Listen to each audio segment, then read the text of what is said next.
Hey guys, how's it going? It's Liam here from liamsherriff.com, and tonight I'm going to talk about how to perfect the perfect night's sleep, okay? And I'm going to share my 5 top tips on how to get the best night's sleep you've probably ever had, okay? And the reason why this is so important is simply because if you don't sleep, then you're going to put your body under an extreme amount of stress, and if your body's under a lot of stress, your stress hormones will be high, and you're going to be struggling to drop fat, okay? Because when stress hormones are elevated, you basically put the body into a fat storage frenzy. And one of the biggest stresses on our body and our system is simply not sleeping, okay? And we hear people all the time say you can get your sleep back, or I'm going to sleep more hours to catch up. And unfortunately, you can't actually catch up, okay? There's no such thing as catching up on sleep.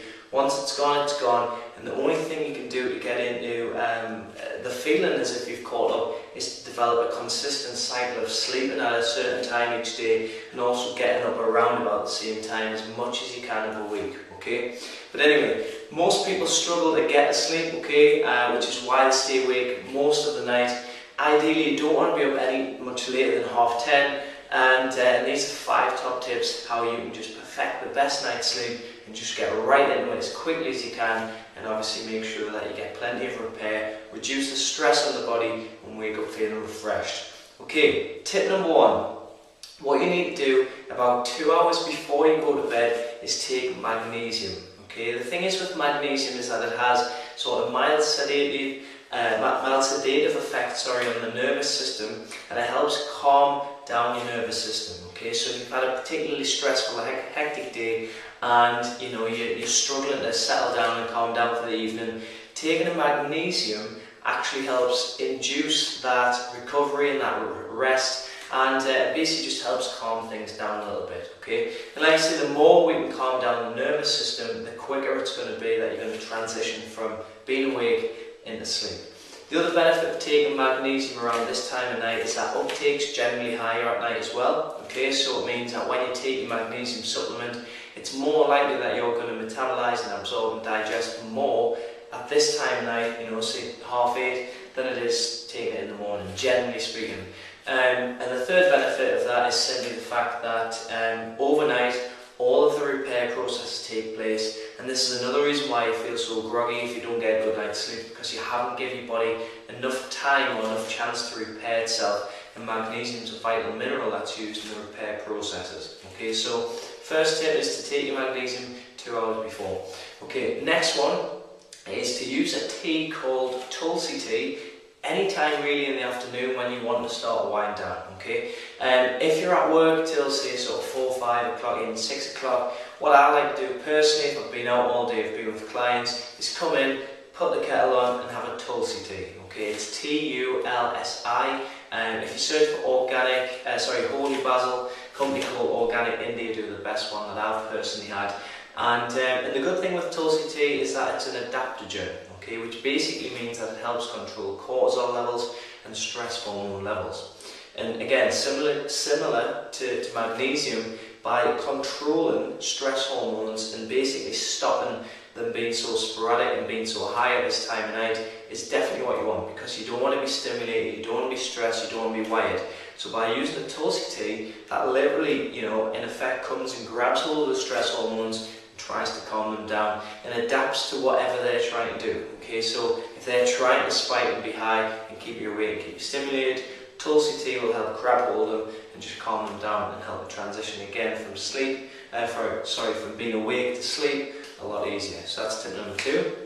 Tip number 3, if possible, okay, try not to do anything related to work or anything that is related to an issue in your life at the moment. Okay, so I say work and issue in the same sentence because generally, most people aren't that fond of the boss or aren't that keen on the job, generally speaking.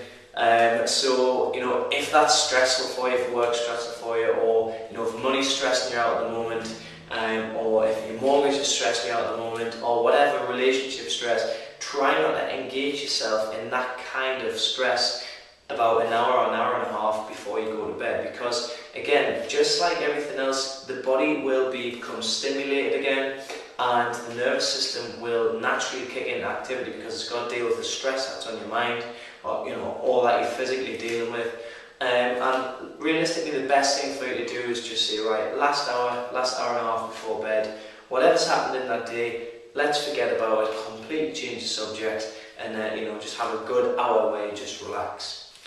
That takes us on to our next one, which is tip number 4, and that's to read a book about fiction or something completely opposite to your work again. Okay, so hypocritically, I always take nutrition books to bed. I shouldn't really, because it keeps us awake and it gives us new ideas. I'll take training books to bed, but I shouldn't. Okay, and for you, especially if you're somebody who struggles to get to sleep, the last thing that you need to take to bed is something that is related to work. Okay, so you don't want to take any work essays, or if you're at university or college, try not to take any of your essays to bed or anything like that, and instead get out a comic, get out of a fiction novel, get out something that's related to a hobby, something that you're interested in, and something that takes your mind again away from whatever is causing you a problem right now, or whatever work you do, and take it and put it somewhere else. And as you can see, this is really what we're trying to do to get you to sleep. We're trying to say, right, you're wired, you're stimulated, you're stressed potentially. What we need to do is keep that stress and stimulation over here. Let's just step away and do all these things to help bring your stress levels down and help induce sleep faster. Okay, the next one, which is something that I'm experimenting with at the moment, something that's quite useful, is to start dimming the lights either around the room, including LEDs on DVD players and things like that, as much as it possibly can towards bedtime. Okay, talking about stress hormones before, cortisol in particular is our primary stress hormone, and it's also the hormone that helps regulate our sleep and wake pattern. It's the hormone that predominantly gets you up in the morning, okay, but it's also the stimulatory hormone that would need to be low and suppressed at night, so we can literally get into sleep, and melatonin and other sleep hormones can come and take over and send you off to sleep. If you're stressed, as I said before, and you're dealing with life's issues, cortisol levels are going to be high, okay, because it's present every time there's stress, and there's nothing physiologically you can do about it. So again, with the Tulsi tea, with your magnesium, with your fictional book, and with everything else that you're doing to induce sleep, turning off the lights is dead important. And it's dead important because cortisol is also stimulated from light coming in through the eye, and initiating the body and secreting cortisol. Okay, so basically the more light you get, the more active you should be, or at least you should feel. Just like in the summer when it's light in the morning, you wake up, open one eye, and all of a sudden you can't get back to sleep at 6 o'clock in the morning. Okay, the reason that happens is because as soon as that light comes in, there's a signal from the brain down towards the adrenal gland. They'll say, right, secrete some cortisol, it's light, it's obviously time to get up, even though it isn't, and they'll try and get you up and go. Okay, obviously you want the opposite at night, so what we want to do is have a nice dark environment so that there's very, very little stimulation. One of the worst things to do actually in terms of light stimulation is to watch TV right up until bedtime. Okay, even 30 minutes, 1 hour before. If you switch from television, the bright lights of a telly, to a small low-lit lamp, or even just a reading lamp on top of your book or whatever, then that's going to make a massive, profound impact in actually getting to sleep. Okay, so there's 5 things. We've got magnesium, 2 hours before. I can't even remember which order we went in now. We've got magnesium 2 hours before. We've got Tulsi tea, okay, for our adaptogen to control cortisol. We've got the fictional read, okay. We've got the stresses of life, okay, so to not deal with any of the stresses in life.